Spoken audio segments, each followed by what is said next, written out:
Welcome to Natural Habitat Adventures Daily Dose of Nature.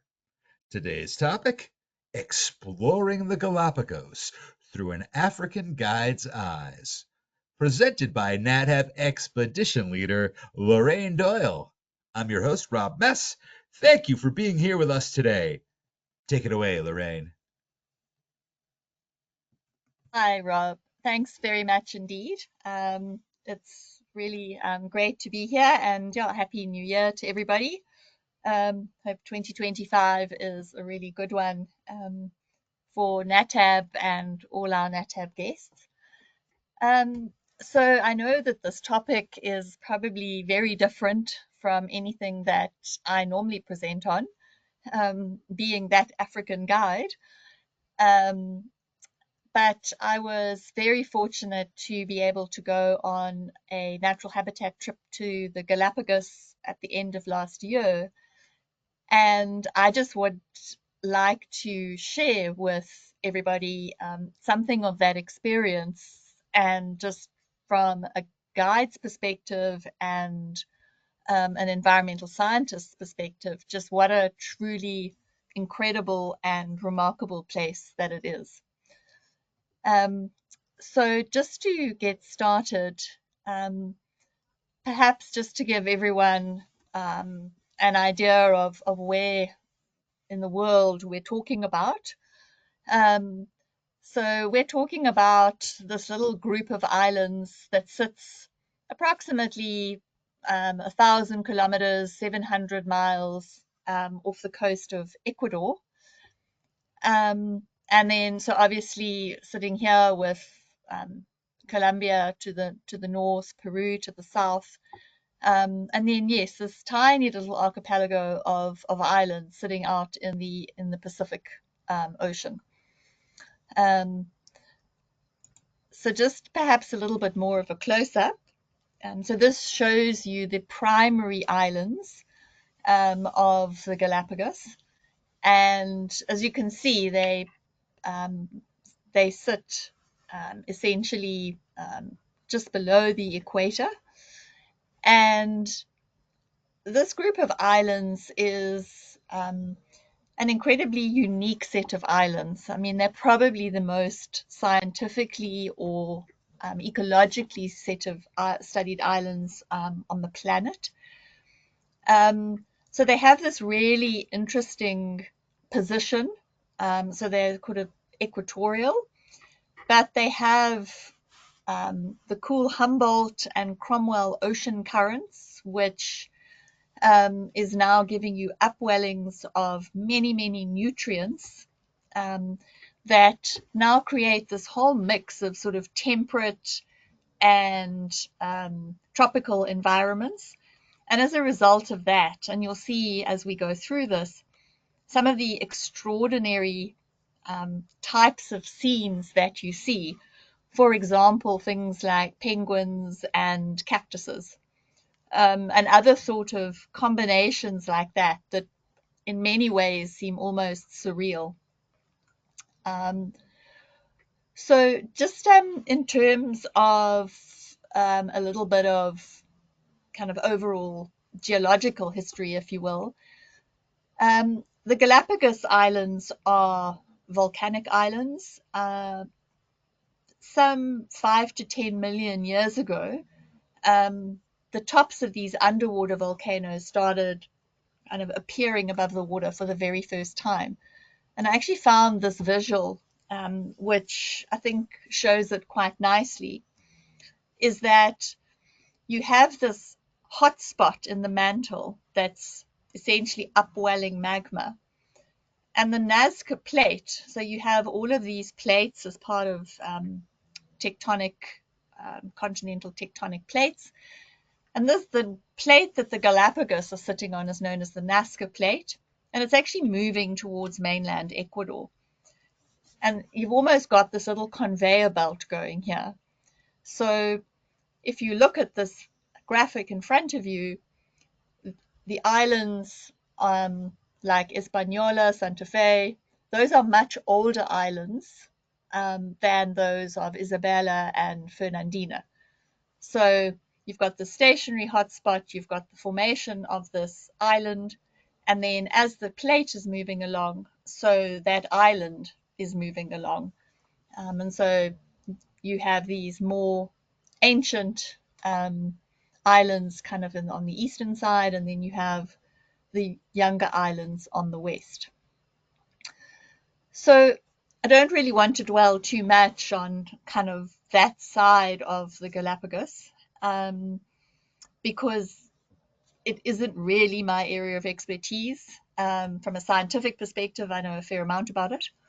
But I think for many people, the more interesting part about it is, if I go to the Galapagos, what am I going to see? What sort of things are there that make it so special?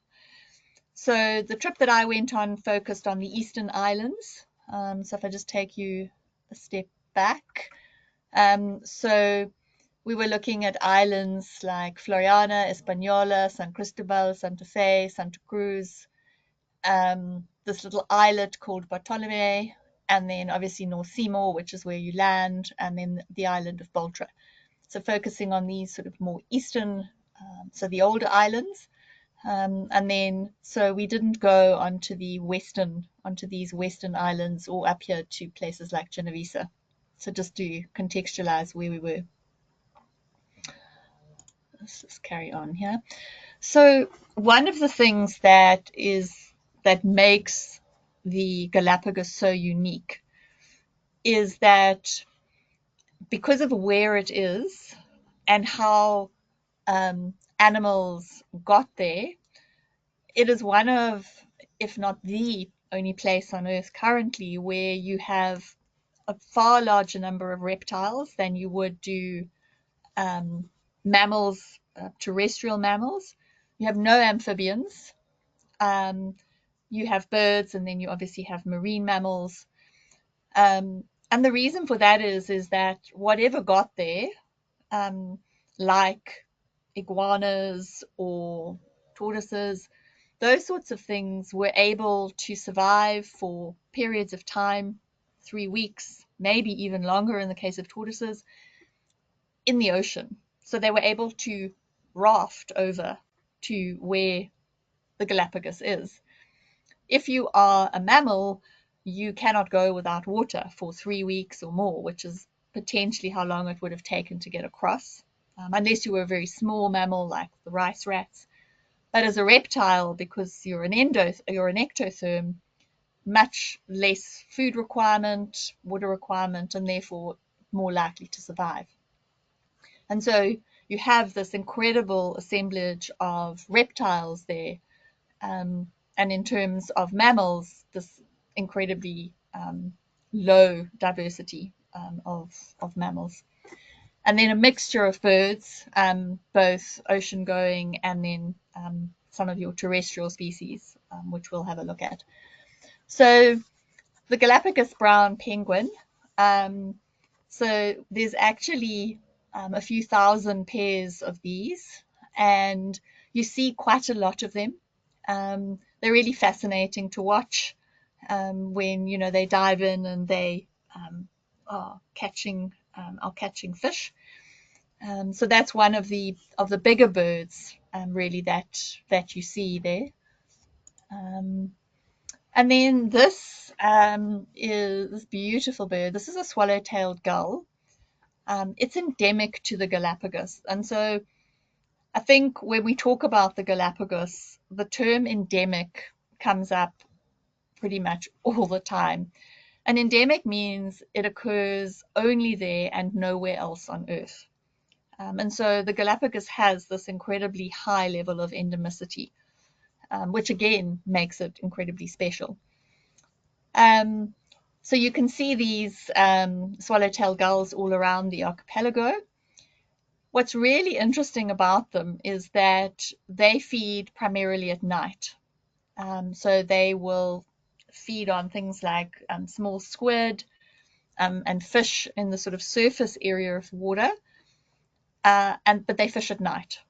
Now that's very unusual behavior for gulls, but obviously it works for them because they are really quite successful. But yes, very really, really beautiful birds. I mean, they can go as far out to sea as sort of the south of Peru, so they can travel extremely long distances.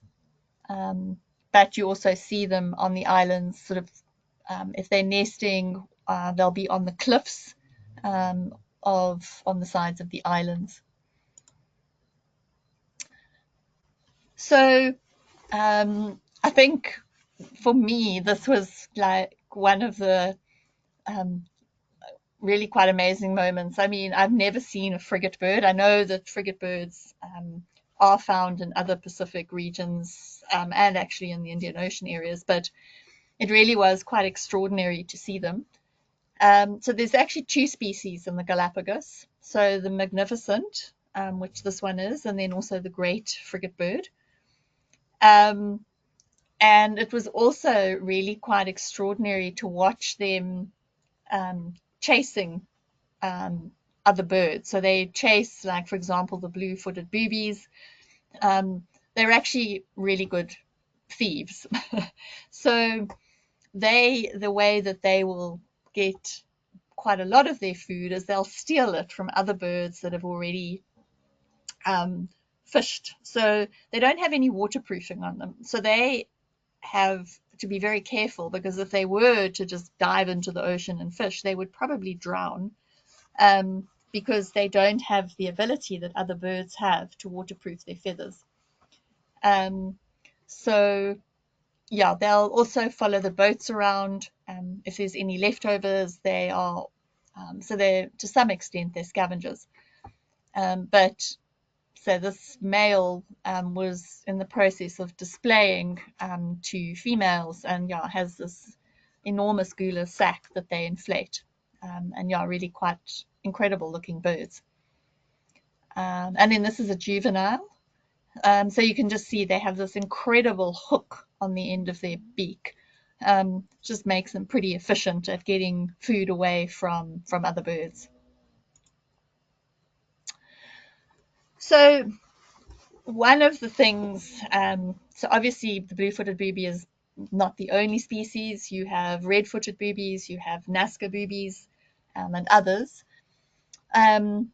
But for me, from a birding perspective, when people talk about the Galapagos, I think the first thing that springs to mind are blue-footed boobies.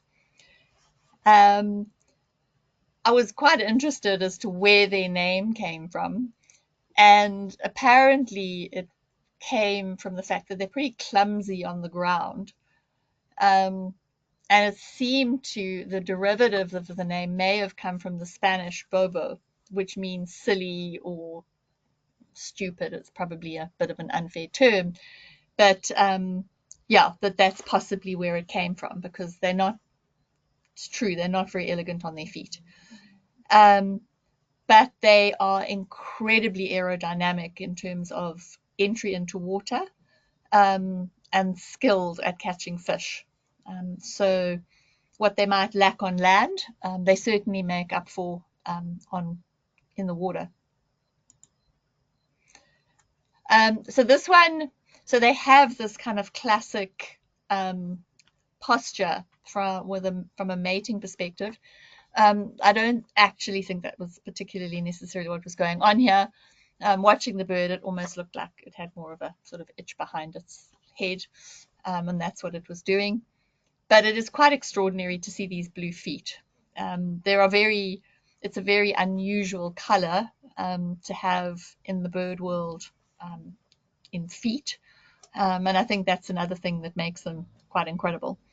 So if you're going to Galapagos and you want, for example, to see red-footed boobies, for red-footed boobies, you need to go to the Western Islands. So you need to go to Isabella or Fernandina. The same for flightless cormorants. Those don't occur on the Eastern Islands. But things like blue-footed boobies absolutely do. And then I was mentioning about the fact that you have this incredibly rich and diverse reptile assemblage. So this is one of the land iguanas.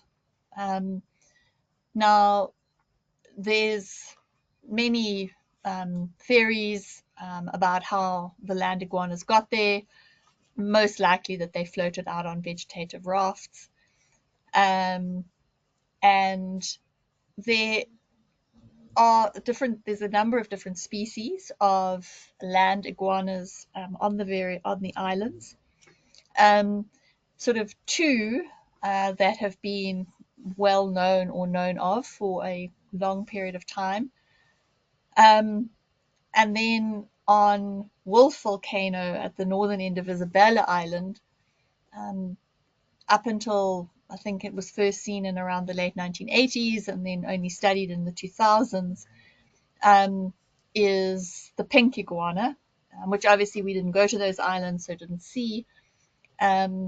But it's quite different, and both morphologically, behaviorally, and indeed genetically. But although these creatures look quite alarming, they are completely harmless. They feed on fruit and vegetation. So yeah, nothing like if you think about other creatures like Komodo dragons, which are really quite ferocious creatures. These are not in the slightest. The other thing is that by and large, because there are no large predators on the islands, they really show very little fear as well towards humans.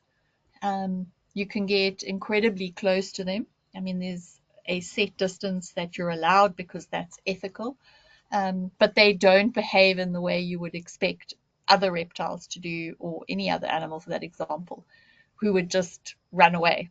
They don't do that. So yeah, quite incredible from a photographic perspective that you can actually get pictures of them, which are quite amazing. So this was just, I mean, I had many pictures. When I was trying to put this together, I was like, oh my goodness, I've got thousands of photographs. Which handful do I choose? But just because you are right out in the middle of the Pacific Ocean, I mean, obviously you get incredible vistas, beautiful sunsets. So yeah, just an incredibly stunning visuals. So this picture I took just because sitting right on the top of the one rock is actually a marine iguana. And marine iguanas are probably, strangely to say, I know when most people want to go to the Galapagos, it's potentially the tortoises. For me, one of the things was ever since seeing a presentation about marine iguanas, they are the only marine lizards in the world. And I remember seeing clips of them sneezing the salt because they can't process all the salt. So they sneeze the salt out of their nostrils. And for me, this had always been just this incredible thing that these creatures did that happened nowhere else on the planet. And so for me to see these marine iguanas as a naturalist was just really quite something. And this just gives you see quite a lot of close-ups of them, and they look really quite large. They're actually not that big, substantially smaller than land iguanas, and sort of contextualize against the rocks that they're not actually these enormous creatures. So the other thing from a mammal perspective that are pretty iconic on the Galapagos are sea lions. So the most common ones are this type, okay, which are your Galapagos sea lions. And then the other one is, it's called a fur seal, even though it's actually not a true seal, it's another sea lion. But both of them are endemic, both species are endemic to the Galapagos. And maybe believed to have traveled south from North America. So sea lions, so these sea lions are pretty large. They're different. So you obviously get sea lions in California, and these ones are actually a bit smaller and they're more social. Um, so, but they, what's really interesting is you'll see them on the beach. I mean, they do go up onto the rocks and so on, but they really form these kind of colonies along the beaches. And they're also incredibly interesting to photograph. They're very photogenic, especially the little ones, as you will see shortly. So this was just another set of photographs of blue-footed boobies. Obviously able to go to the nesting grounds. So you can see here there's an egg on the side of the photo. And then we were fortunate. So this was just a close-up. It was just quite fun. It was sort of peering out from behind its feathers. But being a nesting ground, you get to see the mums sitting on these eggs, or in this case, you've got these little hatchlings, and being able to just sit there for a period of time and just watch them is really quite amazing and a privilege, because again, they show no fear towards you, and so provided you maintain that ethical distance, you can watch them like this, which is really amazing. So, like I said, these, when you take close-ups of them, they look pretty scary and very large, but that's not the case. And it sorry, if you can hear something sneezing in the background, that's actually my dog. Sorry. So marine iguana, so it primarily lives on land, but it feeds in the ocean, and they graze on seaweed or algae that's growing on rocks. So, but because they are ectothermic, they need to come out back onto land to warm up again. But I was fortunate, I was snorkeling at a point and actually saw them feeding on the algae off the rocks.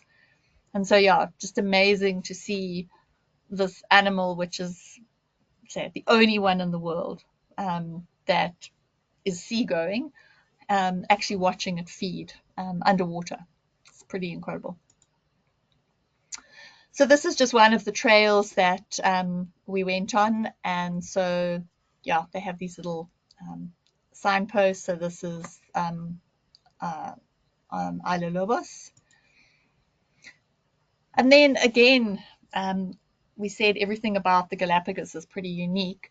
So if you think about it, you have these volcanic islands which come up in the middle of the Pacific Ocean. How does any plant life get there, and how does it survive? So wind is thought to have played a major role, and there are very few flowering plants with bright flowers like this. Most are cactus-like, or things like, you're going to have things like either coastal plants, which are mangroves and things that are able to deal with the salt, or you're going to have things a lot more like ferns and those sorts of things, which are better adapted to these environments. But there are the occasional, so this is like a hibiscus flower. It's a Galapagos hibiscus. So they do occur, but it's quite rare. So this is one of the, it's called Keka Rock. It's actually a tough cone that's been eroded in half. So remember, these are all volcanic, and you can't really see it from this picture. I think I've got another one to show you, but there's a gap between the pointy one on the side and then the bigger area, and smaller boats apparently can sail in between them. Having watched the waves going through there, I wouldn't be overly keen to do it, but it does get done. So this is just a shot of the boat we were on. So we were on the Nemo 3, which is this really lovely catamaran, incredibly comfortable actually for what looks like a really quite small boat.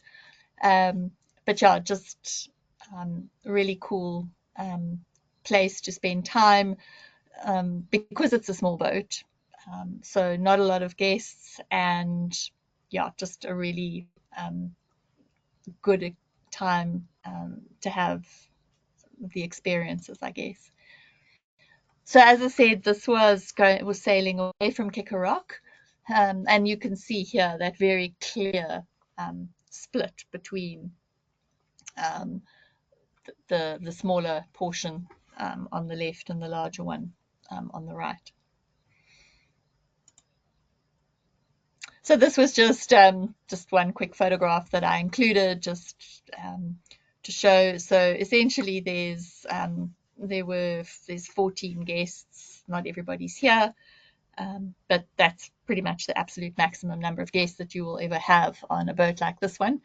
So, like I said, very nice and small compared to many of the bigger boats. So again, one of the interesting things about the Galapagos is that you have all of this basaltic lava, which is pitch black, and then these sort of more white coralline sands, and then a lot of the vegetation, the sort of taller vegetation, is related to the daisy family. So things like scalacea trees and so on. So the vegetation itself is often quite sparse. And as you'll see just now, a fair amount of cactuses, both lava cactuses, prickly pear cactuses. And those are things that are able to survive these relatively arid environments, which these islands are. So yeah, here, things like lava cactuses, but just this incredible landscape of, sort of some tropical mangroves and then things like lava cactuses. So this is one of the mockingbird species. So there's 4 different subspecies living on different islands, and like other mockingbirds that you would get in the US, I mean, they get their name from the fact that they have this ability to mimic song or behaviors, if you will, of other birds. Very curious, inquisitive. So yeah, just really quite interested as to what was going on the beach. So this also is the a sea lion. Like I said, very photographic. They sort of get dusted in this white sand. They look a little bit like they've been sugar dusted. And if you watch them for any period of time, they get up to all sorts of sort of antics. So yeah, just some cute interactions. This was another mockingbird that was just really interested in whatever was happening. So talking about the fact that things just don't know that you're there or don't care that you're there, they do know you're there. We had been walking on the beach. So Vero is one of the amazing guides, and Andreas, who's not, I don't think I've got any photographs of him, but really incredible naturalists and guides. So that's Vero. And yeah, standing with a guest, and these sea lions are just lying there going, okay, well, there's humans here, we're just going to have a snooze. It's quite amazing behavior. So that's just a slightly better shot of the boat, of the Nemo.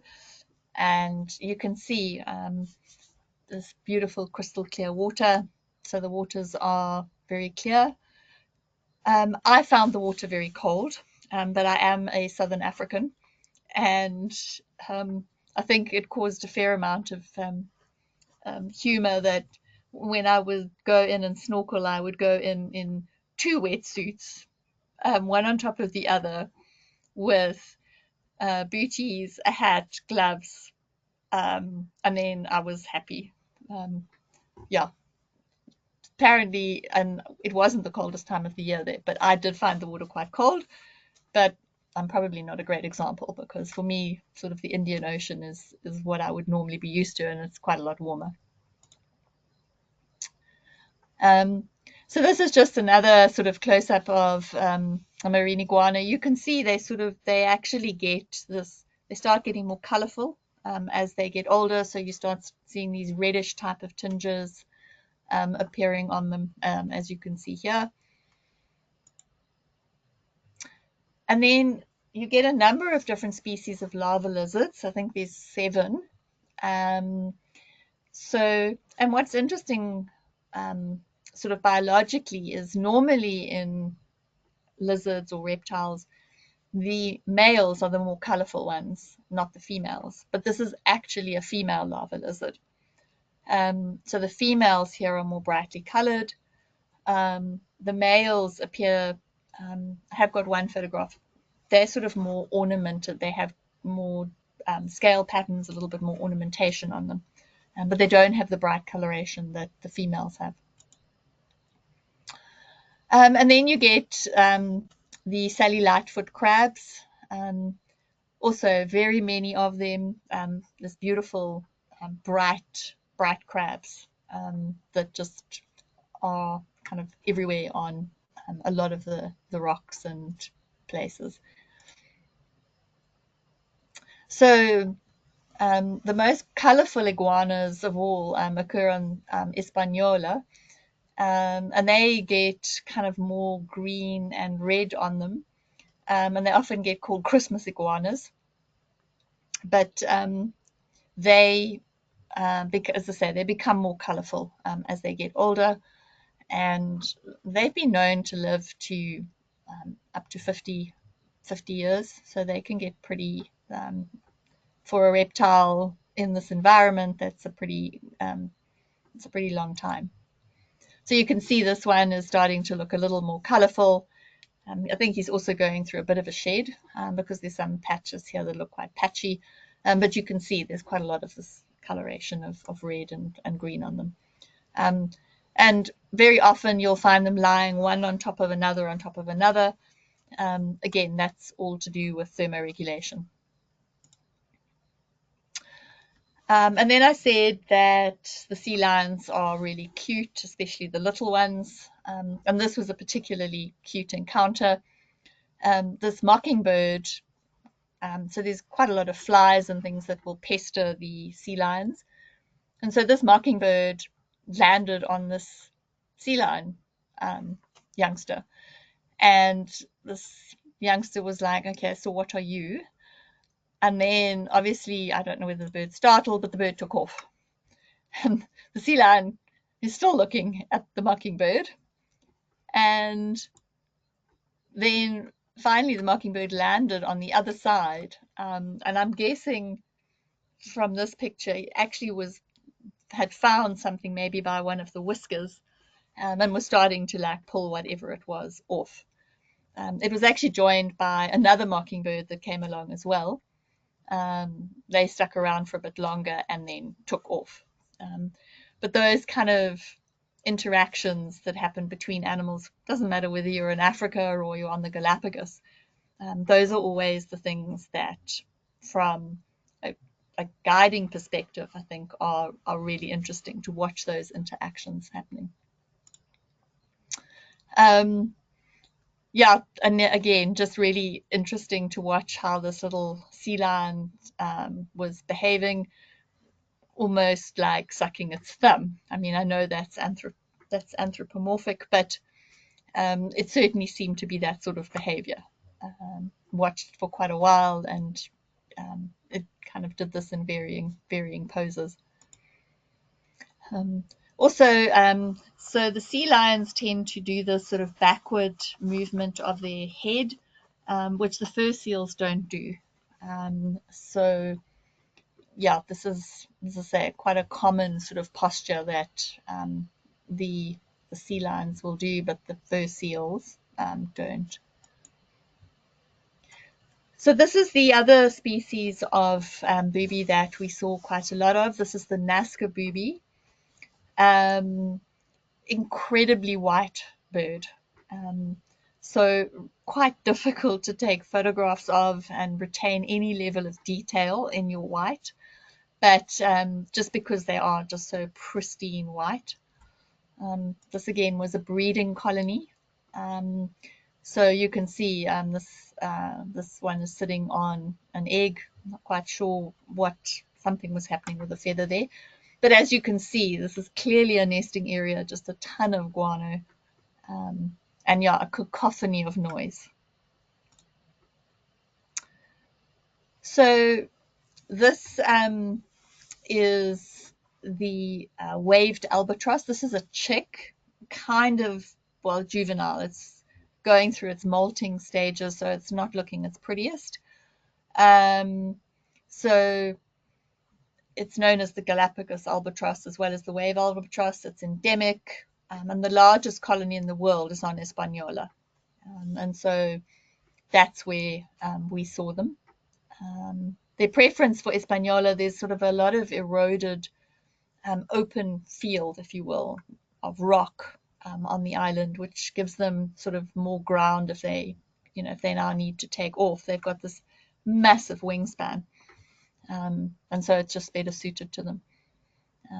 This is part of where they were. So you've got this really, really pretty vegetation, almost in some ways looks almost Mediterranean-like vegetation in amongst the rocks.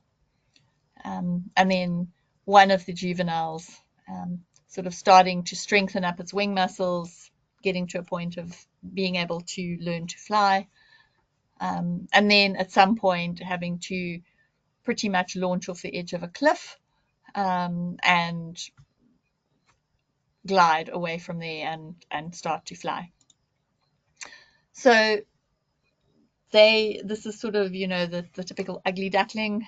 This is the adults. So wave albatross, because of this beautiful wave sort of pattern that they have on some of their feathers. So this was a mating pair, sort of doing a courtship behavior. But as you can see, just stunningly beautiful birds as adults, once the sort of ugly duckling phase has gone. And the area where we saw them on Hispaniola, there's, and I'll show you in the next picture, there's a blowhole, which is actually just an area where the ocean, where the waves are pushed up through this very narrow crevice, and it just shoots up all the seawater. And so this area here has kind of got this very salty spray mist that's all over it. And that's what's creating that sort of haze in the background. And that's where you certainly see quite a lot of them. And then this is just sort of what I'm talking about, where, yeah, the ocean is just being, the waves are just being pushed up through this small area, which makes this blowhole. So then another one of the birds, and really the only large raptor part, I mean, there are an owl, but the Galapagos hawk. It's endemic to Galapagos. Again, the word endemic, similar to your red-tailed hawk. But yeah, they'll feed on smaller birds, on rodents. Yeah, I'm sure probably would feed on small reptiles as well, but also very beautiful birds. And this is just showing walking along the trail where the albatrosses were. So it's this kind of fairly rocky, I mean, it's flattish, but rocky through the vegetation, which is where these wave albatrosses, Nazca boobies, are. And then some of the birds that occur there. So this little guy is a yellow warbler. you actually find, I mean, they're not endemic to the area. You find them in other parts of, I think you find them in Peru, but just, yeah, very brightly colored little birds. And then the Galapagos flamingo, it's also known as the Caribbean flamingo. And obviously very pink from this shrimp diet that they have, which is rich in carotenoids, which have this pinkish coloration. So yeah, just very pretty. And yeah, they are really quite photogenic. And then this was we didn't actually see the turtles on land, but this is tracks of where the turtles had been on land and had gone back down into the water. And we did see them in the ocean. So when you go and you snorkel, you're able to see them in the ocean. I think this was just one of the walks that we'd been on the beach. I think we may have been waiting for the panga, which is a little motorized boat, to come and collect us. And this is one of the lava lizards I mentioned. The male's not as brightly colored, has a little bit more, it's almost got like a ridge down its back, a little bit more ornamentation. So yeah, just a little bit different. And then this is on Floriana on Post Office Bay. So this was started, there used to be a barrel, there is still a barrel, not the original one. British whalers in the sort of late 1700s would use it as a place to leave mail or things for passing ships to pick up. And it's something that still happens today. So you write a card and then you leave it there. And what's incredible is, and this actually only happened just the other day, I wrote one to my partner who works at a university in South Africa, and I addressed it to his address at the university. And end of last week, a colleague of his from the animal sciences department where he works, and he hadn't seen for a couple of years because she had retired, phoned him out of the blue and said, I've got something, can we come and visit you? And so they arrived at the university for coffee and handed over the postcard that I had written in the Galapagos in November. So, because everything, if you pick one up, it has to be hand delivered. It shouldn't have a stamp put on it. You need to hand deliver it. And I just thought that was absolutely extraordinary. It's more efficient than South Africa's mail service by a long way.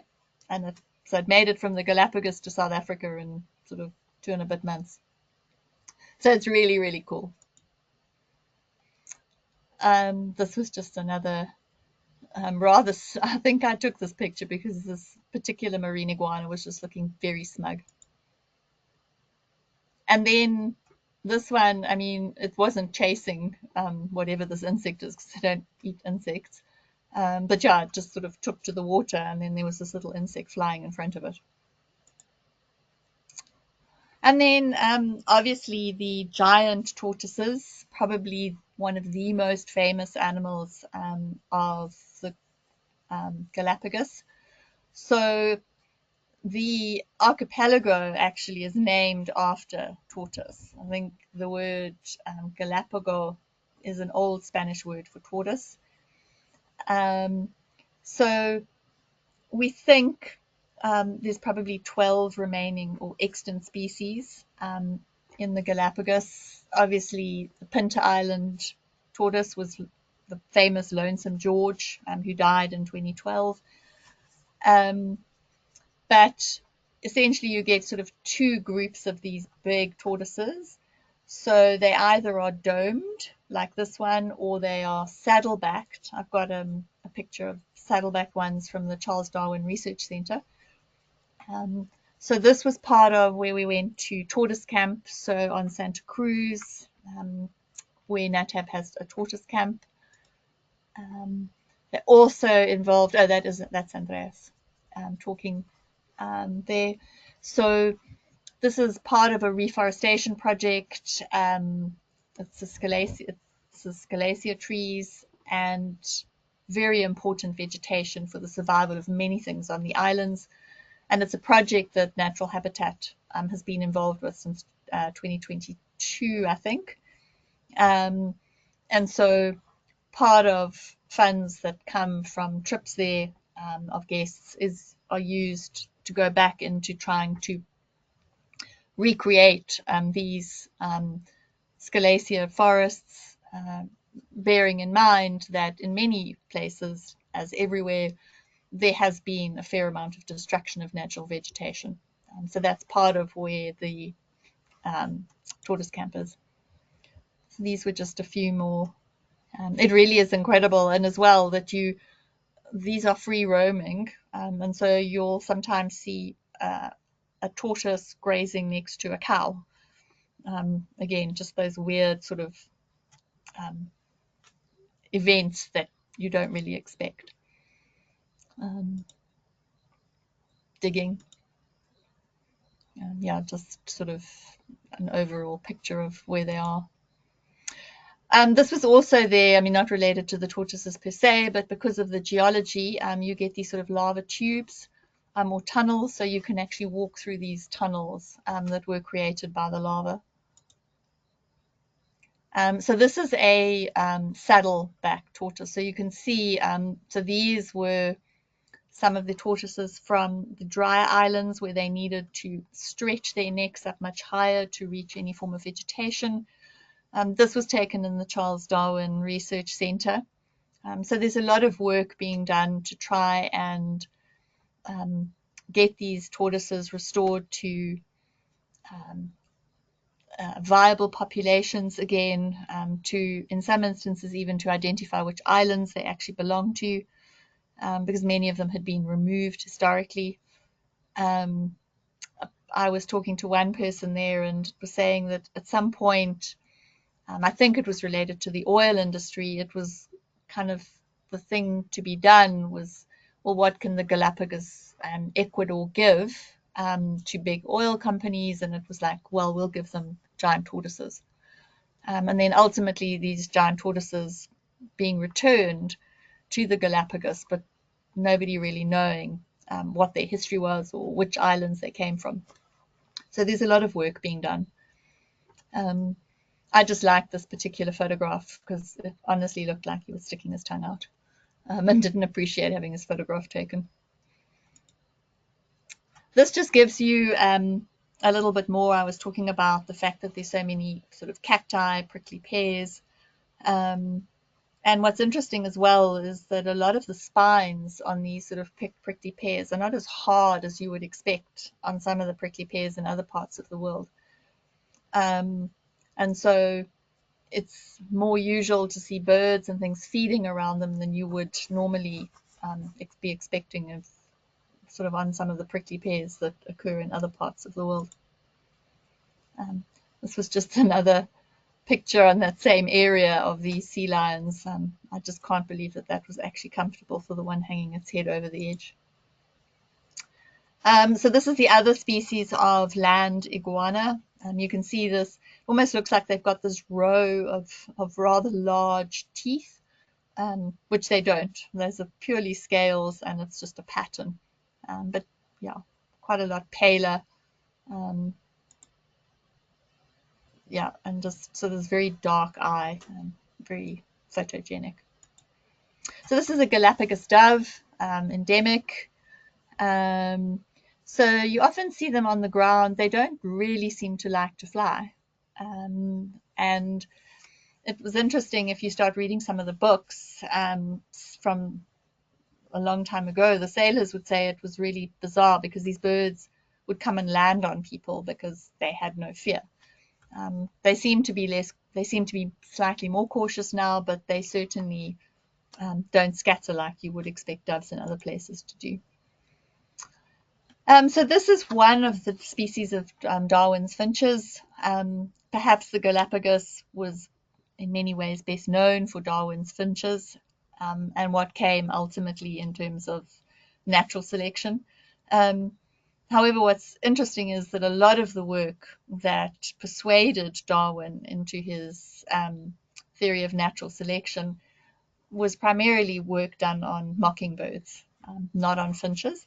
But there has been this extraordinary project going on Daphne Major, which is one of the really small islands. Um, it's been a longitudinal study that's been going on for many decades by a group of scientists. There's a really good book written on it called The Beak of the Finch, if anybody's interested. But looking at how these species of finches have adapted to the environments they find themselves in. So this was just one particular species that we saw. And then you sort of get an idea. People talk about lunar landscapes. It does sort of have that feel in places that it really is lush in some places and then very arid in others. So this kind of real combination, vegetation and environment. So this, I think, this pinnacle rock here on Bartolome, I think, was shown in the 2003 film Master and Commander. So this was taken, you actually can climb up above on the sort of slopes of the volcano, and you can look down over this beautiful vista, and you just start to get a sense of just how volcanic the whole archipelago is. Yeah, I mean, you can see here there's small, almost like a small caldera, and then Pinnacle Rock over there. And then just again, a few things that just I found so incredible. So that's a red-billed tropic bird. It's spread around the Eastern Pacific, Caribbean, and they like these cliffs and rocky walls to nest. But it really was interesting for me taking this picture of this bird, like with this really rocky landscape in the background with all of these cactuses and prickly pears. It just was really an interesting kind of composition. And the same here with this booby and an owl flying past, again behind this landscape of plants that, for me, certainly from Southern Africa, this would not be the kind of thing I would be expecting in terms of having prickly pears and owls and that sort of whole combination.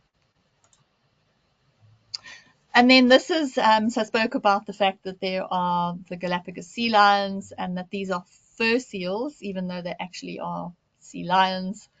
But this is a little one.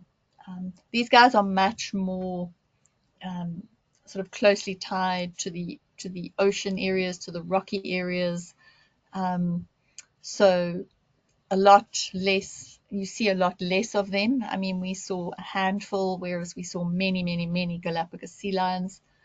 And they're not quite as mobile. If you look at the flippers, they don't have those sort of same fingers. So yeah, much more aquatic, for want of a better expression. But yeah, this little guy was very entertaining and engaging. And yeah, then just to say thank you very much for listening. As I say, I know I'm not a specialist or a natural historian of the Galapagos, but hopefully I've just managed to convey to you something of the incredible nature of the place and how really special it is.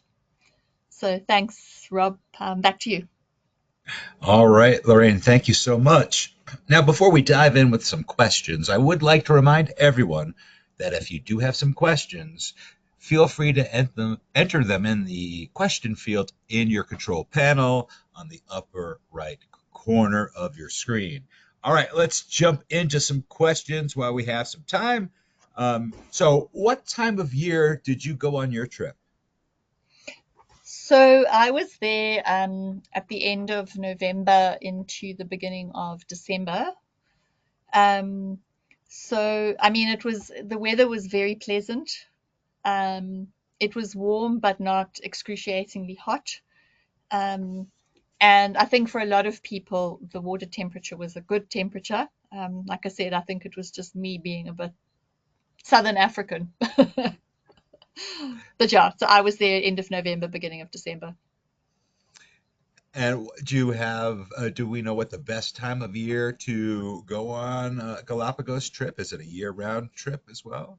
I mean, I think as far as I'm aware, it's a year-round trip. I think there are times of the year, certainly when it gets into the height of the summer months, where I think it might be very hot and humid. Um, but I'm guessing that there would be some of the um, concierge staff and so on at NatHab would probably be better placed to say which were the better times of year. Um, but I can say that the time I was there was really pleasant. Great, thank you so much for that. Did you have any problems with either seasickness or altitude sickness? How was the traveling on the boat?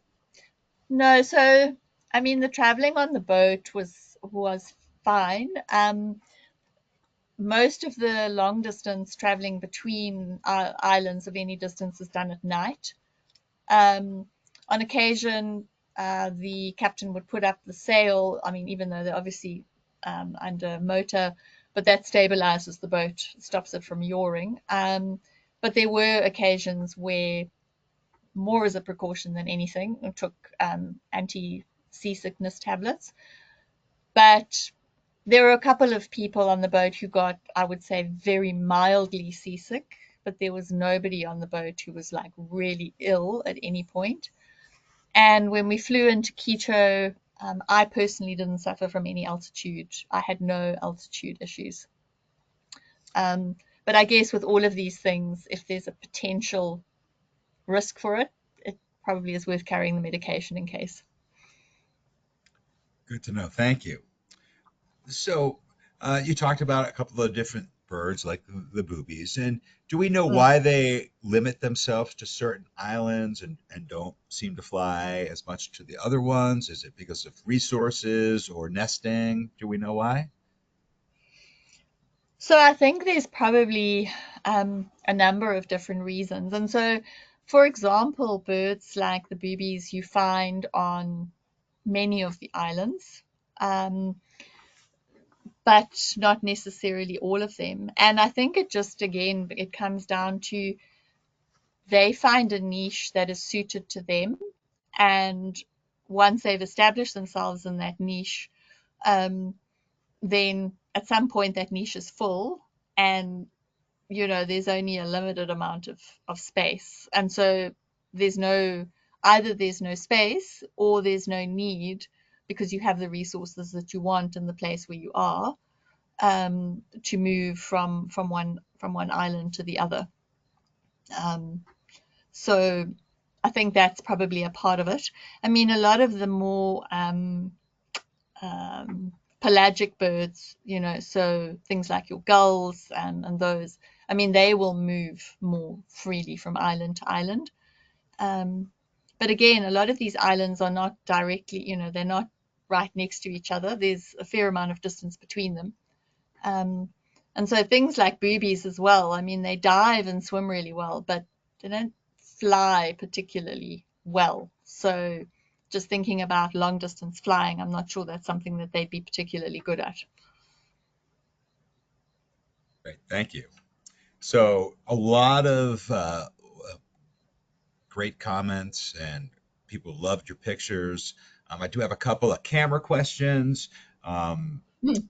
did uh, What kind of a lens did you use to shoot that? If I had a 600 millimeter camera lens, is that enough, or is 150 millimeter enough?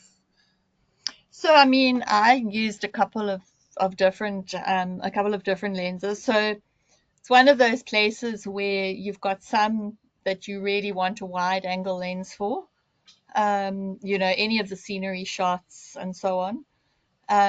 And then I also use so that was my wide angle lens, and then probably the lens I used most was my 150 to 600 millimeter. Um, so I mean, I'm not a lot of guests now, I think, are probably shooting mirrorless, which means it makes those bigger lenses a lot lighter. I'm not yet. I mean, I'm shooting on a old Nikon DSLR. Um, but yeah, a lot of it was done with my 150 to 600 millimeter. Thank you. So, which island had the volcanoes and the prickly pear cactus on it? Is that multiple islands? Yeah, it's multiple of the islands, so it's different from so for example, when you go to Santa Cruz, which is sort of where you go to the Charles Darwin Center and whatever, you can actually walk through the prickly pear forest there. You can do the same on Santa Fe. So it's the predominant vegetation in a lot of the islands. Um, but yeah, I think in terms of sort of walking through like almost like a forest of them, um, Santa Cruz and Santa Fe, I'd say, are the two that I experience that the most. Great, thank you. So, when you were snorkeling, did you happen to see any sharks? And are they around? Yes, yeah, they are absolutely. So white-tipped reef sharks, quite a few, um, and also I think they're black-tip reef sharks. But yeah, I mean, very unassuming sharks. I mean, these are not they're sort of not the massive, um, highly dangerous sharks. Just they're just more curious, I guess. And they certainly don't come close. But yes, we did see sharks snorkeling.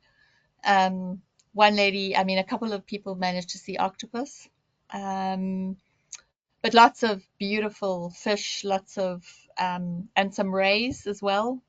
Some of the rays are beautiful. I don't have an underwater camera, unfortunately, so I didn't get any underwater footage. But if and underwater photography is notoriously difficult because of light and refraction of light and all of that. But if you're really keen on that, then I think it might be worth investing because there's some pretty cool stuff down there. Right. Is there an ability to share our photos? If somebody on our trip does get some great underwater shots, can they share them with Yeah, us? absolutely. On the portal, so um, there's a really good guest and staff portal, so where you can upload your photographs. Everyone can upload pictures, so you can see everybody's pictures. Um, so yes, absolutely, it's a really good sharing platform. So, was there any species or unique type of behavior that surprised you on this trip? Um, I think I'm not used to being in an environment that is dominated by reptiles. I don't think any of us are because, for the most part, the ecosystems that we visit or we go on safari to are largely mammals and which have fairly large predators on them. And so to be in an environment where many of your species are reptiles and that there are no large predators just changes the behavior of everything. Um, so I think perhaps that for me was some of the most surprising was just trying to get my head around um, that incredible uniqueness of it's not like any other ecosystem or place you'll ever encounter. Um, it just isn't.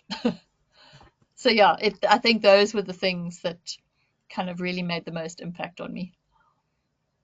Great. Well, thank you so much, Lorraine. Unfortunately, that is going to be the last question that we do have time for today. So I'd like to throw it back to you for any closing comments you may have for us.